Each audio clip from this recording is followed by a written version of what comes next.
Welcome to Ed and Liz. Very nice of you to come and join us this week on an extraordinary week, but every week is quite extraordinary at the moment. Absolutely.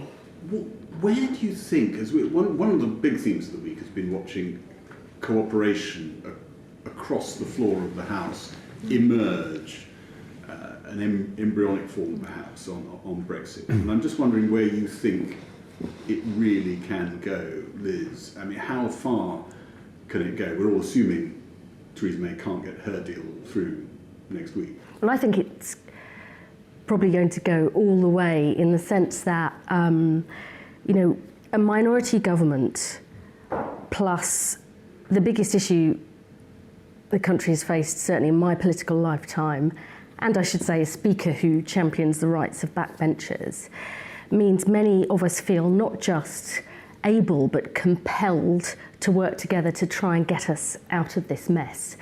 And whilst a lot of people think, this will all be over and done and dusted next week, Brexit's going to dominate political debate for the rest of my political lifetime. So I think right now in this Parliament, the need to work together to get some sort of answer to the problems we face is imperative. Ed, I hesitate to repeat the phrase all the way, but... It's been going on, I think, for a while. I think, like any relationship, it takes time to develop, and, it started with things like Chuka Umunna and Anna Soubry having an all-party group on leaving the EU. Clearly, there's a core of centrist backbenchers on both sides of the aisle, as it were, Labour and Conservative, who want to see a Brexit that has the least impact on our economy and people's livelihoods and jobs, and they are prepared to work together. I think the other interesting thing is Nick Bowles and Stephen Kinnock very much pushing what is their plan B on the basis that they support Nick supports the agreement, and if it is voted down, they feel they should be ready with an alternative. That is an example of a group of Labour MPs and Conservative MPs, I'm one of them now, who meet regularly to discuss and support that as an alternative. So there is cross-party cooperation. I wouldn't necessarily go as far as Liz. I think tribal politics is still there. Party loyalties run deep. It's very hard to see how we completely break out of that. But I think, I'm going on a bit here, but what I think happened yesterday... Do you not think on Brexit... I mean, I absolutely agree with that. This is, I think, very specifically about Brexit. Yeah. I'm not making that claim more wide. This is, well, it's about the issue of Brexit. What I mean is that I don't see how any solution can come forward that doesn't command cross-party support. And that is why I think if we're going to get out of this mess, we need that to happen. And what I thought was significant about the two votes this week, particularly, funny enough, the procedural one, which sounds like the sort of boring plumbing, was effectively backbenchers agreeing that they were going to sort of seize control. There were two significant votes where backbenchers seized control by saying we won't allow no deal and we're going to push this timetable. There'll be another amendment, I understand it, next week from Caroline Spellman. Again, not someone you would put on at the extreme of either camp. Not on the barricades. On no deal, which again, her own letter that she sent to the Prime Minister against no deal, because she represents manufacturing, was signed by parties, MPs from all sides, more than 200. So it is breaking out, and it's breaking out on no deal.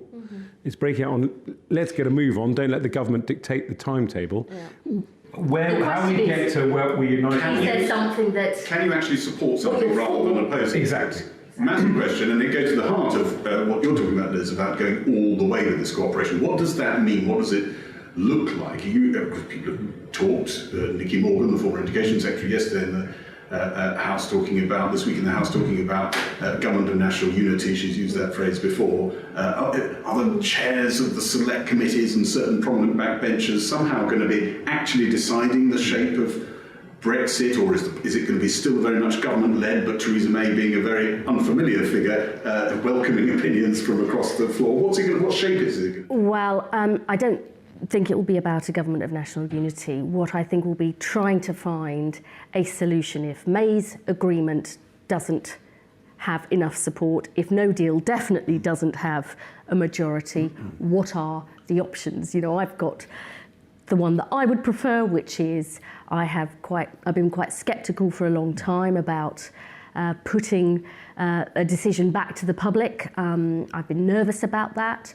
But I honestly think if there is no majority in Parliament for any of the different ways forward, that may be the only option to get us out of this cul-de-sac. And because I think... The very fact you're avoiding the word referendum shows how toxic that whole thing's become. Well, it's actually... What I would like to see is a vote on the way forward, whether it is, an option to remain, or Norway, or May's deal, or no deal. I think ultimately we may have to get the support of the British people. A multiple choice. So it may well have to be that. But I think that... At the moment, May does not have that support for her deal. No doubt she's going to work right up against the wire. So I think on those issues, for many of us who believe that remaining part of or as close to the EU as possible, supporting the international institutions that help keep us safe and boost our economy, I think what's interesting and no one's really debating at the moment is I think what you're seeing in the House is those of us who have those values are now speaking up for them more strongly than ever before. We have seen what the extremes have done, I believe, rip our country apart. And we need to find the courage of our convictions and make that, in my view, progressive case for our internationalist values. And I think that is where we need to move to next. So you jumped all the way to the second referendum. You think there could be a majority in the House for that? I am sceptical about that too. That's my preferred option, and I think you're going to see... So you might have to compromise and go for something else. You're ready for that. At the moment, softer version of Brexit, presumably, would appeal. Well, no, at the moment, I think that a referendum will be the way that not just we get out of the mess, but that we'll need the public's support for whatever happens now, because what's on offer is so very different from what's being proposed. I'm trying to make a deeper point here, which is the people that have been working together, I think, have realised that if you believe in that international rules-based order, if you believe that our country is stronger working with others, if you believe that global challenges require global solutions, you've got to make the case for those values. And I think probably that's what people on both sides of the House who are working together have in common. The debates about all the ins and outs and the processes of Brexit are about something much deeper, about who we are as a country, and how we see our place in the rest of the world. When you say that Brexit will dominate your political lifetime, I agree with you in the sense that on the slightly more prosaic level, as people have said to me before, will be the new Switzerland. Switzerland is in hand-to-hand combat, as it were, with the EU day after day. So in that sense, it will dominate. But you're quite right. Of course, this whole referendum, rather like the French Revolution, it's too early to tell where this will end in terms of it has unleashed a debate and concerns about Britain's role in the world, but also globalisation, which is, of course, reflected in Trump and so on and so forth, and what globalisation has done to economies. And quite rightly, Liz saying that we who believe in what the international rule-based order and globalisation and the benefits it brings, 1 billion people out of poverty in the last 20 years, have to make that case. So that might provide a bridge for Labour moderates and Tory moderates to work more closely together. But the practical here and now is that Labour and Tory backbenchers have to work together to try and come up with a solution if the Prime Minister does lose her vote. And you think that is the great challenge, as you identified in your question. It is all very well of us to say what we do not want, but united, I don't personally favour a second referendum. Liz favours a second referendum.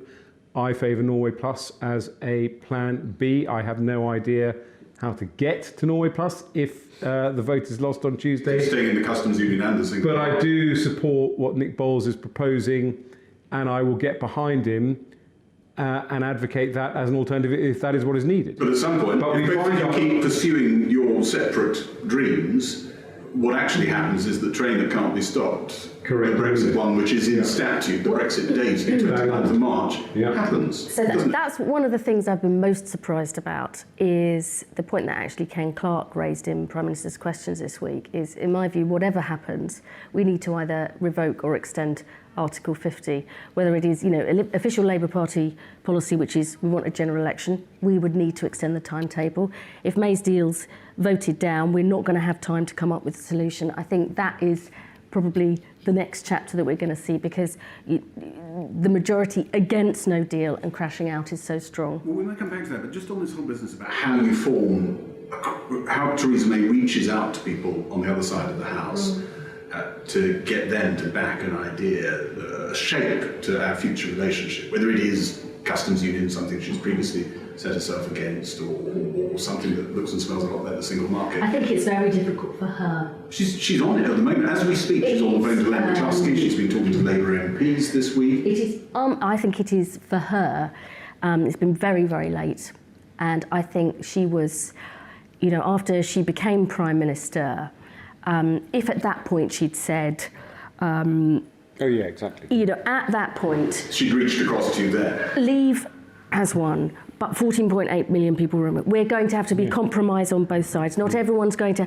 We're going to bring people together to try and get through. That was the... She might have reached you and others then, you think? Well, if she'd have... Well, she might not have, but she would have built up a store of a record, It's if you too like. late, it's very late now. There's so much hindsight about this, and I feel I've obviously played my own part, voting for Article 50 and so on and so forth. But I think that, if one looks at some of the mistakes that have been made, that it is a matter of deep regret that very clear red lines were set. You remember the famous Peter Mandelson mantra that if you repeat something enough, it sticks in the public's mind. Well, unfortunately, no deal is better than a bad deal has stuck firmly in the public's mind, and it's come out of the Prime Minister's mouth, which makes those of us who think no deal is a catastrophe, makes it much harder for us to make our case. And I think Liz is right. Obviously, you can see the politics at work when Keir Starmer says, as though butter wouldn't melt in his mouth, no one has reached out to work with me. But it is pretty astonishing. And I wouldn't expect the government necessarily to get cooperation from an opposition. An opposition's job is to oppose the government. But it is pretty astonishing there wasn't an operation from the government to reach out to Labour moderates, keep them involved, hear their views and listen to what they wanted. It does sound, listening to the two of you, natural candidates for a cross-party approach to Brexit, potentially, perhaps, once. It doesn't feel to me as though it's actually going to emerge. You're saying she's left it too late. You're both sort of punting different ideas. Well, it's not going to... These things never come from the front benches. They come from the back benches, and that's what you've seen, and that is what I think you will continue to see. No, but I think Gary has a point. I think there's certainly a point to say that it's too little too late. Yeah, definitely. I mean, I think her attempt there are nascent... No, but on the back benches, there are nascent movements which never took root. The Chucker Anna show never took root into a wider group of MPs working together. The Nick Bowles initiative has, I think, drawn more MPs together. But not enough. Not enough. So talking to a senior Tory backbencher this week, he was speculating that what you basically needed to get was about 200 Tory MPs and 150 Labour MPs to back something. Yes. And we've got, 11 weeks left before Brexit. And nothing, as it were, technically. You do have to say that the penny is dropping a little bit late, isn't it? Or... I think because, people have been passionately making the case within their parties as well as across parties. Yeah. And I think many people... Conservatives that I've spoken to believe that Theresa May would move much more quickly than she has done. And I think now what's happening is when the clock is being run down and you feel like she's almost trying to blackmail you into voting for her deal because the risk of no deal is so great. That is a bad time to try attempt to reach out to people. I mean, I think, on one level, I can't defend myself against the charge from Gary Gibbon that this is too little, too late, the penny drop is a little late. I can defend myself on the basis that I actually do support the withdrawal agreement. I mean, I think if you want to say, has the job been done, on one level, we are millimetres away from an answer, which is to say that a complicated technical withdrawal agreement has been negotiated over many months and agreed by 27 member states. It's sitting there on a plate waiting for the House of Commons to vote for it. Now, I have to say, I literally cannot get my head around some of the arguments that some people are using not to vote for this withdrawal agreement. But so in that sense, but I do wish with hindsight that we were better organised across party, because I now realise that if this withdrawal agreement doesn't go through, Parliament is going to have to play a major role potentially in shaping Brexit, and we are running out of time. I still struggle to understand with this, how when, if we have these sort of 200 Tory backbenchers, 150 Labour backbenchers working together to try and work out what it is they want, the rest of it, you've got a party leader in Vaizey who might not be there in April, May of this year after Brexit. What guarantee do any of these people have, unless they form themselves into a party, which it doesn't look like they're about to do, what guarantee do they have that anything she says on the phone or face-to-face to them right now about what the future relationship will be like sticks? Well, I'm not really worried about that future relationship point. I mean, Well, that's the bargaining chip. That's how she's reaching out to people.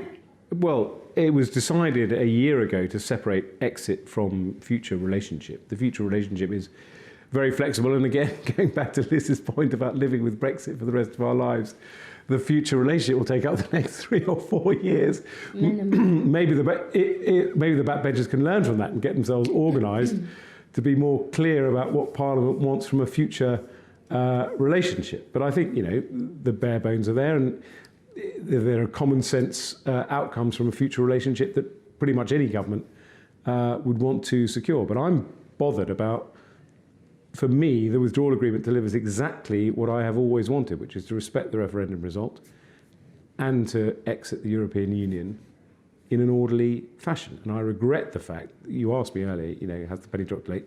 The thing I regret is that we, in terms of trying to implement a plan B and seize control if the withdrawal agreement is voted down, the organisation is not there at the moment. What marks out of 10 do you give the Labour leadership for how they've managed, Liz Kendall, this? I'm not into giving anybody marks out of. I'm not into giving anyone marks out of 10. I'm not a school teacher. Look, I think what's important now is that if May's deal's voted down and we can't get a general election, which I think is highly unlikely, that we do actually stick with what we agreed at conference, which is to say giving it back to the people is not only the only way out of the mess in Parliament, but right in principle. Because just to come back to this, I am, as I said, I've been sceptical and I'm apprehensive about this, but what is on offer now is so very different and will have very different consequences from what people were promised.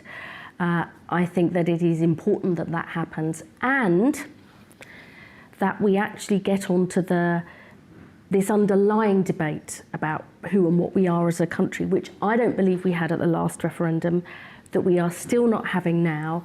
And may I just add on to this, tackle the root causes of why people voted leave. I mean, that's another huge frustration for me, is in the 2 years plus since the referendum, really getting to grip with those causes and what we need to do to change our country to provide real solutions to people's genuine problems. That is what we need to do at the same time as having rightly continuing these endless debates about Brexit. What reaction do you think you'd get amongst your constituents if you told them, actually, let's have another vote? So I've talked to it. So my seat, Leicester as a whole, was the only place in the East Midlands that voted Remain by a couple of thousand votes. My seat voted Leave, and some people are desperate for another vote. Some people who voted Remain say we can't do it. You've just got to get on with it. Some people will be angry about it. Some people won't be bothered. The majority of the reaction will be hostile. I think. But you think you've just got to get through it? Well, what I think is I've got to do what I believe in. This will be the most important thing I do in my political lifetime.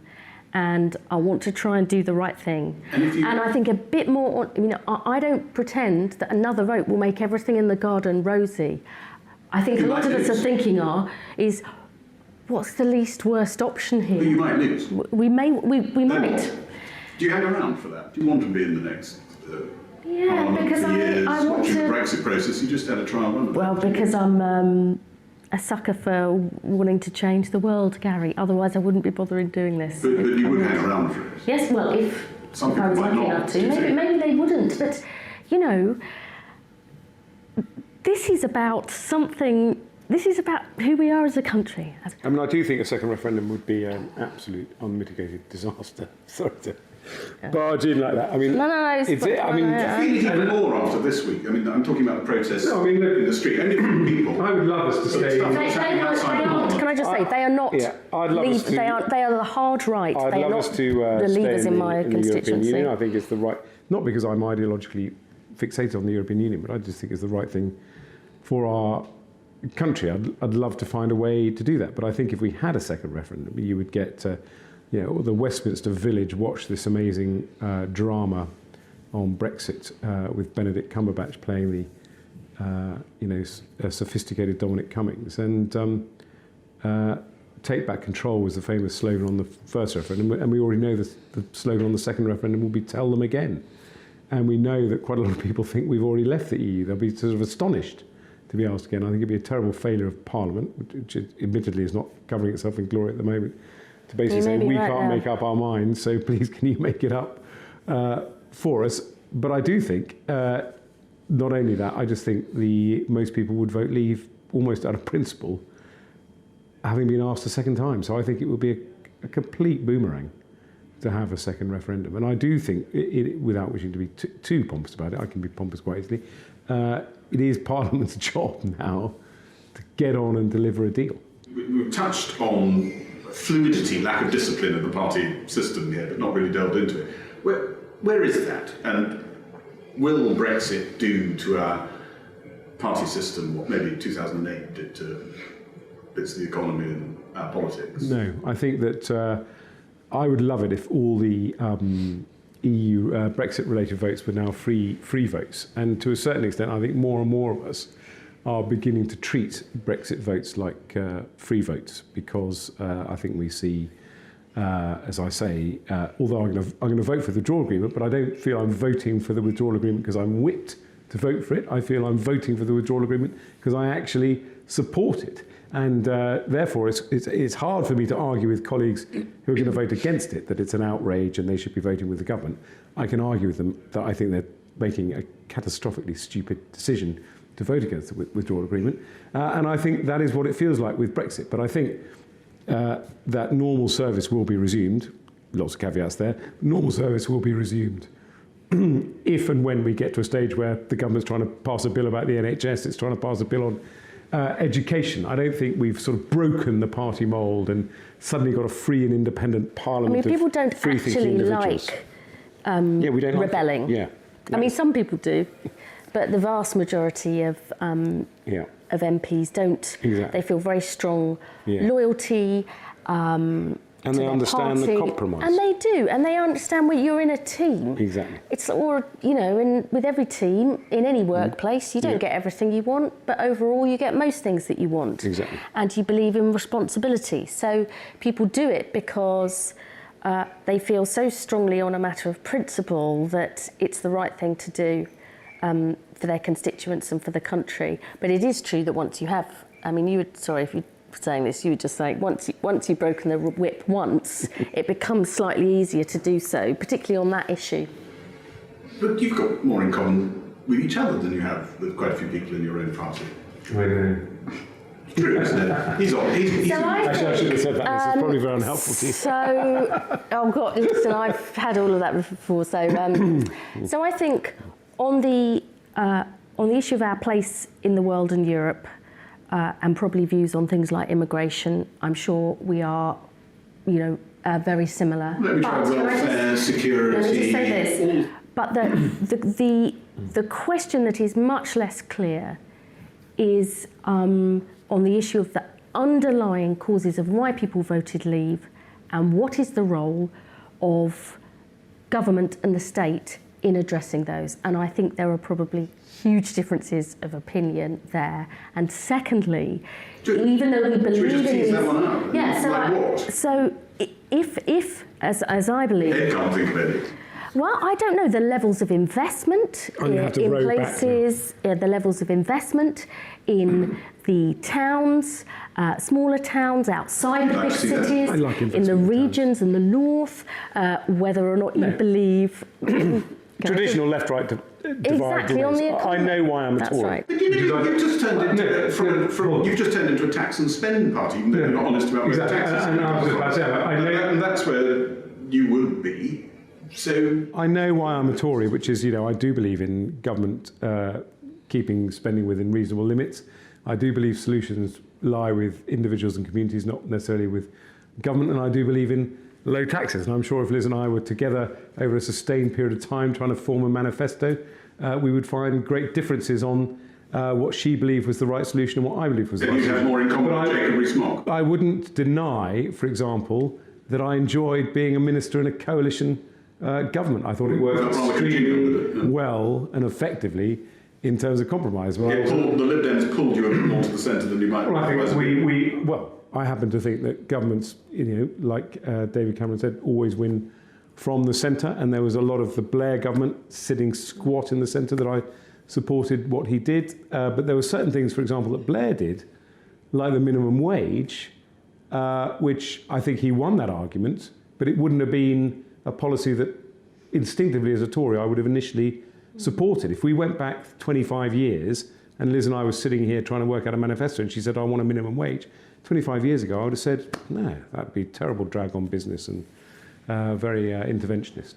Do you think your politics have moved a bit with Jeremy Corbyn as leader? No, I don't. I think on the economy, maybe on some issues like that? No. You're exactly where you were when you ran against him. Yeah, I think that my view that the last Labour government was too slow to understand the impact of globalisation on some parts of the country and some communities, and that we need to be more radical in finding solutions to that in the working class communities, many of which voted to leave, that wages were stagnating even before the financial crisis, that you need to give, particularly in a global economy, employees more say and more control in the workforce. All of those things I argued for back in 2015, and I believe that the referendum result was a cry of anger and frustration about the need for change, and that whilst that had been quite acute since the public sector cuts that have taken place since 2010, I believe the roots of that did start before, and that was the case I made in 2015. And you got 4.5%? I did. So don't you accept that that's not necessarily, the centre of gravity has moved in the party, it's probably moved for the rest of your political life? Sure. I don't know whether it will be the rest of my political lifetime, but it certainly has moved. But, I reflect deeply on what happened in 2015 and in the referendum. But I do believe that, a Labour Party has to be radical in the changes it makes in the economy, but it has to be trusted with people's money, and that when you spend money, you have to show where it comes from. You still want to move it back a bit to where you campaigned for it to be. Well, yes, but we've always been a broad church, and I think what's interesting to me actually about the politics of what's happening in both parties now is whichever party can actually do more can remain a broad church, can reach out to persuade people who are not probably at the extremes or left or right, that party is going to win. And any party that just retrenches and doesn't try and keep a broad church, I think is going to be in trouble. And that, for me, will be the big challenge at the next general election. Just bringing it back to Brexit, finally, do you think Jeremy Corbyn, as it looks to you now at the moment, will be remembered as the guy who stopped Brexit or facilitated it? Well, I hope the former. I think there are real risks for us. Well, it's not. He has been. He's got some track record here. You've been watching him now. He has been a Eurosceptic for most of his life. I remember during the referendum saying I thought he could actually make a very positive case for us staying, precisely because he had been sceptical about the EU. I think the crunch point is going to come, and we have our party policy, but actually right here, right now, we're almost less than 80 days till we could crash out of the EU, and I would like to see us absolutely say, if Parliament can't get a grip or decide on this, let's put it back to the public. That's our party policy, and I really hope that that's what happens. You're watching him from across the aisle. Do you think he'll go down as a facilitator or someone who blocked Brexit? Well, I think he's the most useless leader of the opposition there's ever been, and I think it's an enormous tragedy that there isn't an effective leader of the opposition who is holding the government to account. And I think Keir Starmer tries to formulate a clear Brexit policy. And again, I accept the opposition's job is not necessarily to come up with the answer, it's to critique, as it were, the government. I'll make it sound very civilised, but if John Smith was here today, he'd be hammering this government every day. He wouldn't necessarily be coming up with a positive version of Brexit, but he would certainly be forcing the government to be much clearer, and he would have forced it much earlier on. He might, for example, an effective leader of the opposition might have called out the Prime Minister earlier on things like her red lines and her citizens of nowhere and that kind of thing. So I think it is a real tragedy, and everyone, we are all guilty, I think. There's backbenchers like me who I don't think have worked as effectively on this as we should have done over the last couple of years. The government and the leadership and the division, as it were. But I do think it is another part of this great, almost perfect tragedy that we don't have an effective leader of the opposition holding the government to account. He's looking across at you, probably dreaming of what might have been. I doubt that, Gary. I doubt that. It would have been a nightmare. It wasn't a nice dream. But I'm going to ask you both to comment now. Liz, where does this Brexit story end? What does your head tell you? I know where your heart wants it to end. My head tells me no deal at the moment, unless things radically change. Do you think there's more than a 50% chance? Yeah, and that's what I've been saying to a lot of people. But, who knows what changes next week after Because the rest of you were sort of trying to get it together, but you just won't. Well, the vote is a crucial stage of play. So, in a sense, obviously I'm crying over spilt milk here, but your question is a bit unfair because the vote could change things significantly. But yes, if you forced me now to say what is the most likely outcome at the moment, it remains no deal. And you think that would be a disaster for the country and your party? I think potentially for my party, yes. I think it's hard to know because the people who are going to cause no deal are the people who are also adept at avoiding all blame for it. I think that if we get, as a Labour Party, to the point where we fulfil our promise on if we don't get a general election, having a public vote, that is over a 50% chance. You think you could? If that were the case, and that was the way that we voted in Parliament when the different options are there, I think there may be enough, not as many as I'd like, but there would be some Conservative MPs who do want to see another vote. So I think that the odds there would go up. And that would take us quite a long way into the year, still not sure what the answer is. Well, then we'd have to revoke or extend Article 50. But and honestly, then you win the vote? The referendum in the country? Well, we'd have to. We'd have to try. I mean, none of these things are certain. If I could guarantee anything, I mean... But in your bones, you're not even sure. You knew the outcome of the referendum last time. What's the outcome of the next one? Well, that's because I was out knocking on doors and people were telling me we'd have to run it in a very different way from last time. I don't. It might be a bit like the withdrawal review. We'll get the second referendum. You go out on the doorstep and find out, and everyone's going to vote leave. We pull the referendum. But you know what? Sometimes you just have to fight for what you believe in, even if you think it's tough, and even if you're worried about the outcome. And this is one of those issues. Theresa May supposed to have told Cabinet this week that they're all still dealing with George, and I think what she meant was the threat of big numbers in the referendum, billions, and the rest of it, that George Osborne was putting out there, Project Fear and the rest of it. When you do the same thing over again, over no deal, it just doesn't land. This is what I mean, is we didn't make, I don't think the last referendum made the case for our values and how we see ourselves as a country. It became this battle between the facts and figures and didn't, appeal to people's hearts. It's a very standard playbook that's been used in elections for the last 30 years and people was were done with used that. in the view of Downing Street effectively in the Scottish referendum. And you're right, so there are whole bags full of legacy that has got us to where we are today. And I said earlier there's a problem, I think, with a lot of the things the Prime Minister said very early on after the referendum result. But she is right, if that is what she is saying, that there is a problem. The fact, to put it crudely, it's fantastic that 700,000 jobs have been created since the referendum, but it's not great for the arguments that were used to persuade people to stay, that the prediction was 500,000 jobs But be lost. you would also have to, in my view, make the case for remain and reform. Remain, but actually deal with the real causes why people No one will believe you. are angry about their wages, about housing, about their NHS. Well, you know, I've been in many campaigns where people didn't believe me before. It hasn't stopped me from fighting them. And out there somewhere, probably in the ether, is Dominic Cummings, as portrayed in the Channel 4 drama, hearing strange voices in his ears already and plotting, I didn't watch it. plotting round two. I didn't watch it, but I don't think any of the outcomes here are going to be easy. But I would rather argue for what I think is right and take the hits and think that on the biggest issue in my political lifetime, I did what I think was the right thing, no matter how hard it is. And I think there are many others who feel the same. Liz Kendall, Ed Vaizey, thank you both very much indeed.